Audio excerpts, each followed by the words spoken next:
আসসালামু আলাইকুম রহমতুল্লাহ। আজকের আন্তর্জাতিক সংবাদে আপনাদেরকে স্বাগতম। শুরুতে জানিয়ে দিচ্ছি সংবাদ শিরোনাম, এরপর থাকছে বিস্তারিত। চীনে নতুন করোনা ভাইরাসের সন্ধান, মহামারীর শঙ্কায় বিজ্ঞানীরা। হামাস যোদ্ধার কপালে চুমু খেলেন ইসরায়েলি বন্দী।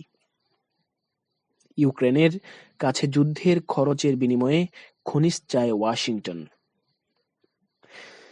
এতক্ষণ শুনলেন সংবাদ শিরোনাম, এবার বিস্তারিত। মানুষের মধ্যে ছড়াতে পারে এমন নতুন একটি করোনা ভাইরাসের সন্ধান পাওয়া গেছে চীনে। HK5CoV-2 নামের এই ভাইরাসের সঙ্গে মহামারীর ভাইরাসের বেশ মিল রয়েছে। এর সংখ্যা দেখা দিয়েছে মাত্র 2 বছর আগে শেষ হওয়া কোভিডের পর আরেকটি মহামারীর কবলে পড়তে পারে বিশ্ব।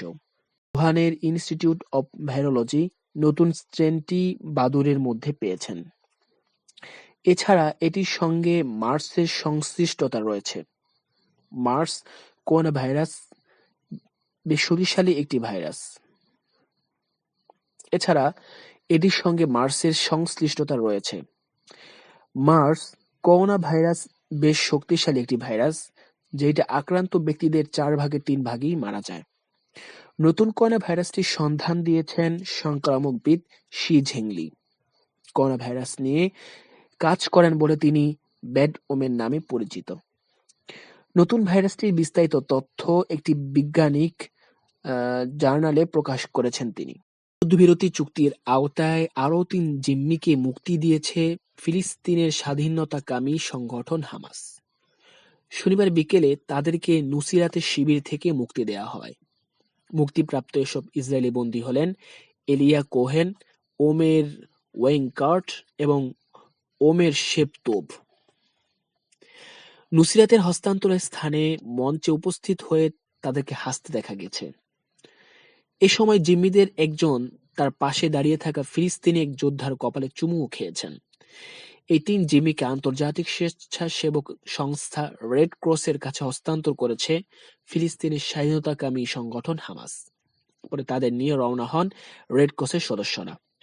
রেড ক্রস গাড়ি কনভয় মধ্য গাজার নুসিরাতের হস্তান্তরের স্থান ছেড়ে 3 ইসরায়েলি বন্দীকে গাজার ভেতরে একটি ইসরায়েলি সামরিক ঘাঁটিতে নিয়ে গেছে।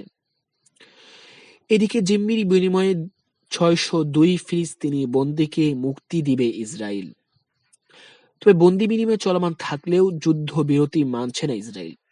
গাজার কর্তৃপক্ষ জানায়, গত 15 জানুয়ারির যুদ্ধবিরতি চুক্তির পর থেকে 350টিরও বেশি চুক্তি লঙ্ঘন করেছে ইসরায়েল।